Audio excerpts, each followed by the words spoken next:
우찬아, 그동안 고생했다. 이제 진짜 내가 해보고 싶은 거 해보자.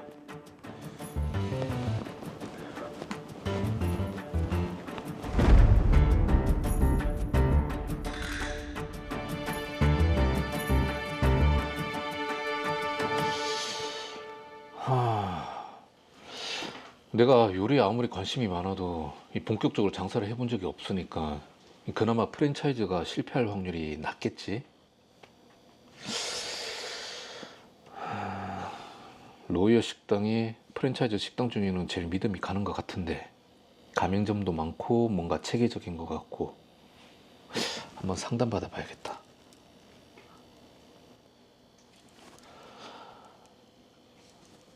아, 예, 안녕하세요. 그 상담을 한번 받고 싶어가지고요. 제가 음식점을 전문적으로 해본 적이 없어서요. 예, 잘 찾아오셨습니다. 미리 알아보셨겠지만 일반 음식점 분야에서는 저희가 최고라고 자부를 합니다. 네, 그 로이어 식당 가맹점도 꽤 되더라고요. 그렇죠. 직영점도 운영을 하고 있고 대략 97개점이 있습니다. 자료를 보시면 아시겠지만은 예상 수익도 다른 프랜차이즈보다 월등히 높습니다. 알겠습니다. 그럼 믿고 한번 해보겠습니다. 잘 결정하였습니다. 자, 계약서를 보시면 물품을 조달하고 관리하는 부분에 필수 품목이 있는데 이 필수 품목은 본부나 본부에서 지정한 업체와 꼭 거래를 하셔야 됩니다. 왜요? 로이어 식당에 대한 통일된 이미지도 있고 맛과 품질을 위해서 그렇습니다. 알겠습니다. 예, 한번 보시면 가맹본부와 협의 끝에 A점에서 가맹점을 운영하기로 했습니다. 이 인테리어 업체를 꼭 말씀하신 업체랑 해야 합니까? 견적이 다른 인테리어 업체보다 2배는 비싸던데. 저희가 지정해준 업체랑 하셔야 됩니다. 식당 이미지도 그렇고 그 업체가 저희 인테리어 디자인 라이센스를 가지고 있어서 다른 업체랑 진행하시면 계약 위반입니다. 알겠습니다. 예. 저는 가맹계약 갱신을 거쳐 4년 넘게 식당을 운영해 왔습니다. 그런데 예상보다 수익이 크지 않았고 매년 수익폭도 줄어들었습니다. 사장님, 재료들은 규정 잘 지켜서 사용하고 계시죠? 아, 네. 그런데 요즘 장사가 너무 안 됩니다. 그에 비해서 본사에서 제공하는 식재료 너무 비싸고요. 저번에도 재료값 올랐잖아요. 좀 더 저렴한 곳이랑 거래하면 안 됩니까? 안 되는 거 아시잖아요. 그리고 말이 나왔으니까 하는 얘기인데 주방 집기 같은 건 꼭 본사에서 지정한 업체에서 구입 안 해도 되는 거 아닙니까? 거기보다 저렴한 데가 얼마나 많은데. 다른 지점들도 다 그렇게 하고 있습니다. 계속 수익이 줄어드니까 본사의 차선책을 뭔가 좀 마련을 해달라 제가 몇 번이나 얘기했는데도. 그거 시장 상황에 따라 달라질 수도 있는 거고요. 그리고 A점은 손님 응대 등 다른 외부적인 요인 때문에 수익이 줄어드는 거 아닙니까? 아, 저희는 진짜 열심히 운영하고 있습니다. 일단 본사에 전달하겠습니다. 그럼 수고하세요. 아, 예.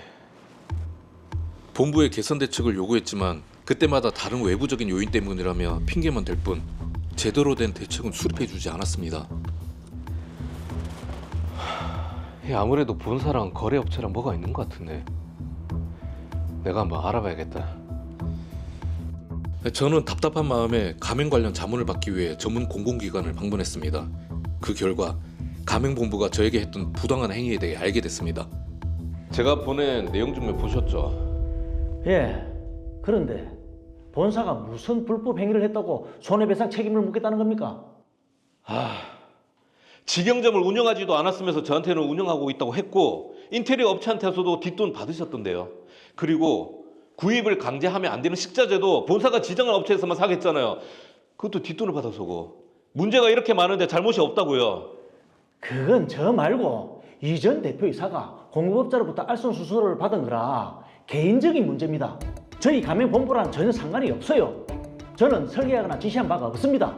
그리고 본사에서 대량으로 구매를 해서 단가가 저렴한 건데 지금 무슨 말도 안 되는 소리를 하시는 겁니까 지금? 이렇게 나오시겠다. 알겠습니다. 그럼 법대로 합시다.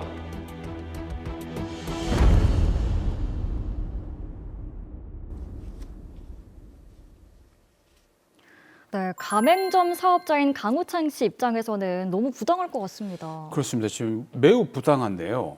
먼저 가맹본부에서는 직영점을 운영한 사실이 없는데도 불구하고 운영을 했다라고 허위 정보를 일단 제공을 했습니다. 거기에다가 인테리어 같은 경우에는 특정 업체와 거래하기로 강제까지 했거든요. 뒷돈을 받으면서. 그런데도 이게 문제가 없다는 게 가맹본부가 좀 심한 것 같은데요. 네, 진짜 법대로 제대로 따져봐야 할 것 같은데 하모진 변호사님, 이 강우찬 씨가 어떻게 조치를 하면 좋을까요? 네, 그 강우찬 씨와 같은 가맹점 사업자는 가맹본부의 불공정 거래 행위에 대해서는 공정거래위원회에 신고할 수 있습니다. 그리고 실제로 강우찬 씨도 공정거래에 신고했고 조사를 통해서 가맹본부의 불공정 거래 사실을 확인했습니다. 네, 가맹본부가 어떤 불공정 거래 행위를 했는지 구체적으로 설명 부탁드립니다. 네, 세 가지가 확인되었습니다. 첫 번째, 로이어 식당 가맹본부는 직영점을 운영한 사실이 없음에도 불구하고 정보공개서에서 직영점을 운영한 것으로 표시했습니다. 두 번째, 7개의 가맹점 사업자에게 가맹사업에 필요한 모든 물품을 자신이 지정하는 특정 거래 상대방으로부터 구입하도록 강제하고 이를 위반하는 경우에는 가맹사업 재계약 등에서 불이익을 당하고 또한 소비자 가격도 종전 가격으로 변경되더라도 이의를 제기하지 않겠다는 내용의 확약서를 제출하도록 했는데요. 이는 거래 상대방 구속행위에 해당됩니다. 일단 세 가지가 있다고 하셨는데 마지막은 뭡니까? 가맹점 사업자들로 하여금 가맹사업에 필요한 물품을 가맹본부가 지정하는 공급업자로부터 공급받도록 강제 또는 유도한 대가로 공급업자들로부터 금원을 수취했음에도 불구하고 정보공개서에는 거래주선의 대가를 수수하지 않았다고 기재한 것입니다. 네, 강우찬 씨가 공정거래위원회에 신고를 했고 조사 후에 그런 사실들이 확인이 됐다면 로이어 식당 가맹본부는 어떤 처분을 받을까요? 네, 공정거래위원회는 첫 번째, 세 번째 행위는 가맹사업법상 허위 과장의 정보행위 또는 기만적인 정보행위에 해당되고 두 번째 행위는 가맹사업법 및 동법 시행령에 따라 거래 상대방 구속행위에 해당된다고 보아서 시정명령 및 통지명령을 하고 과징금까지 부과했습니다. 그리고 공정거래위원회의 행정적 처분 이외에 별도로 형사고소도 가능합니다. 별도로 형사고소도 가능하다고 하셨는데 어떤 죄목으로 고소가 가능한가요? 네, 로이어 식당 대표이사인 최현도 씨를 배임수재죄로 고소할 수 있습니다. 네. 최현도 씨는 가맹본부의 대표이사로서 협력업체로부터 청탁성 금품을 수수하지 않고 가맹점 사업자들에게 합리적인 가격과 비용에 의하여 상품 또는 용료를 공급하고 인테리어 설계 및 시공할 업체를 공정하게 선정하는 등 신의에 따라 성실하게 업무를 처리해야 할 의무가 있음에도 불구하고 선정된 협력업체로부터 계속된 거래를 조건으로 경영지원금이라는 명목으로 일정량의 대가를 교부받아 이익을 취득하기로 공모했다는 점이 인정되므로 배임수재죄가 인정될 것으로 예상됩니다. 그러면 일단 공정거래위원회에서 시정조치와 과징금 부과를 했고요. 거기에다 또 대표이사 최윤도 씨의 배임 수재가 인정이 된다면 이거 그냥 불법 행위 아닙니까? 손해배상 청구하면 되는 거죠. 네, 앞서 말씀드린 사실을 종합해 본다면 당연히 손해배상 책임을 부담한다고 생각하기 쉽습니다. 하지만 막상 법원의 판단은 좀 달랐습니다. 아니, 왜 법원의 판단은 달랐을까요? 그렇죠. 우선 드라마 사례에서 거래 상대방 구속행위 인정 여부 그리고 허위 또는 기만적 정보행위 인정 여부에 대해서는 짚어보았습니다. 먼저 로이어 식당 가맹본부의 정보공개서에 기재된 거래 상대방과 거래할 것을 요구 또는 권유하는 거래 대상물의 품목을 살펴보겠습니다. 보시면 아시겠지만 너무 다양한데요. 탁자, 주방 집기를 비롯해 심지어 TV와 전화기까지 지정되어 있습니다. 이야. 아니, 아무리 통일된 이미지가 중요하다고는 하지만 이 TV랑 전화기까지는 좀 심한 거 아닌가요? 제가 보아 조금 심한 것 같은데요. 결국 로이어 가맹본부는 가맹점 사업자들로 하여금 가맹사업에 필요한 사실상 모든 품목을 자신이 지정한 거래 상대방으로부터 구입하도록 하고 이를 위반하는 경우에는 가맹점 사업자의 양도양수, 재계약, 영업제한 등에 대한 불이익을 예고하고 소비자 가격도 종전 가격으로 변경할 수 있다는 취지의 확약서까지 진구했습니다.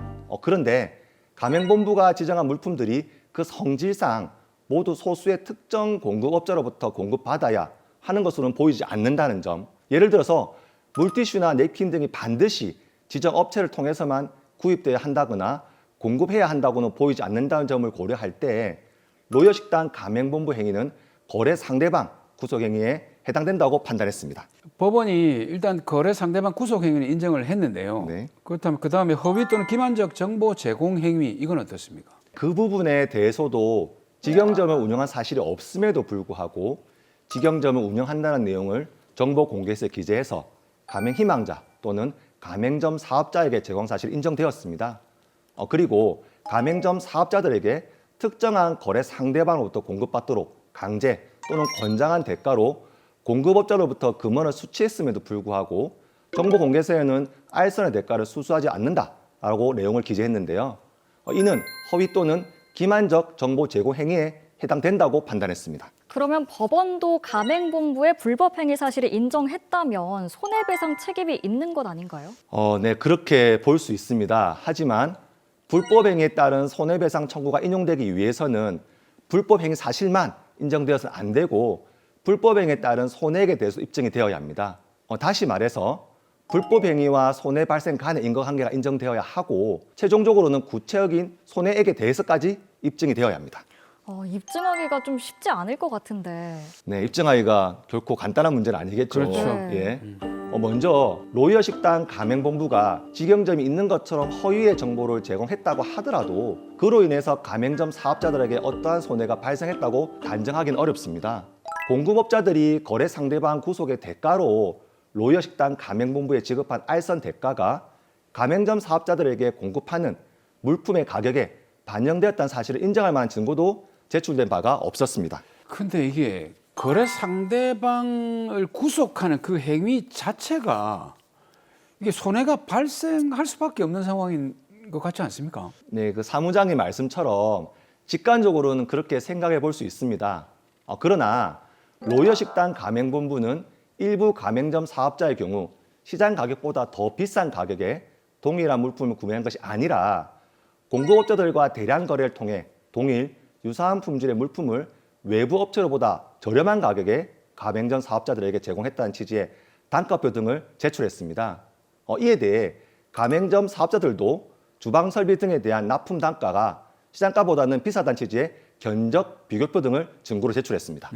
견적 비교표상 납품 단가가 시장 가격보다 비싸다면 가맹점 사업자들이 손해를 본 거 아닌가요? 네, 하지만 가맹점 사업자가 해당 물품을 공급받은 시점과 위 견적 비교표상 가격 간에는 시점에서 다소 차이가 있었고 그 사이에 물가 변동이 발생할 수 있다는 사정을 감안한다면 가맹점 사업자들이 제출한 증거만으로 가맹점 사업자들이 로이어 식당 가맹본부가 지정한 공급업자들로부터 시장 가격보다 더 비싼 가격에 물품을 공급받았다고 단정하기는 어렵다고 판단됩니다.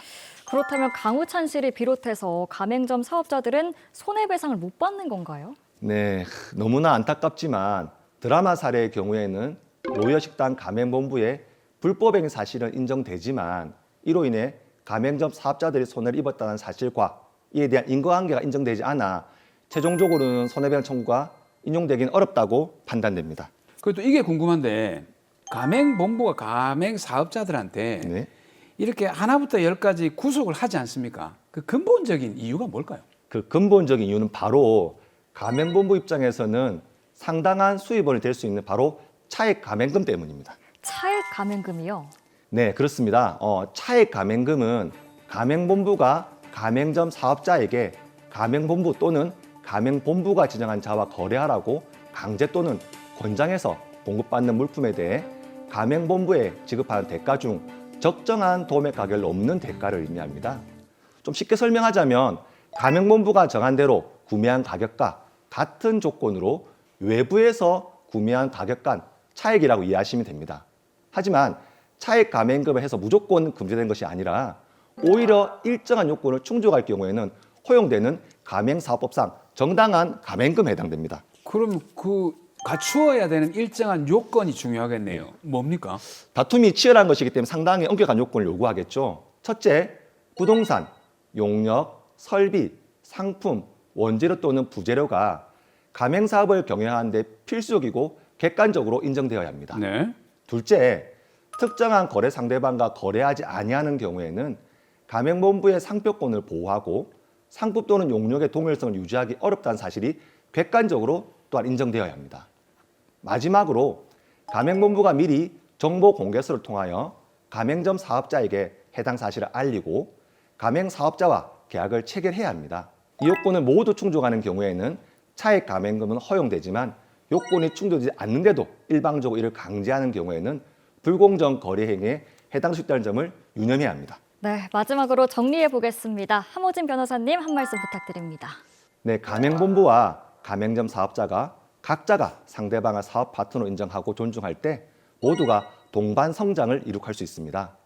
다시 말해 가맹점 사업자는 가맹본부의 여러 가지 지원을 통해 좀 더 안정적이고 효율적으로 사업을 영위할 수 있고 가맹본부 또한 가맹점 사업자가 존재해야만 가맹금 등 규칙적인 수입원을 창출함으로써 사업을 확장시킬 수 있다는 점에서 가맹본부와 가맹점 사업자는 뗄래야 뗄 수 없는 존재입니다. 당장 눈앞에 보이는 이익을 쫓기보단 장기적인 관점에서 모두에게 득이 될 수 있는 전략을 수립하고 분쟁보다는 대화를 통해 문제를 해결해 나간다면 프랜차이즈 산업 자체가 한층 더 성장할 수 있는 계기가 마련될 수 있을 것이라고 확신합니다.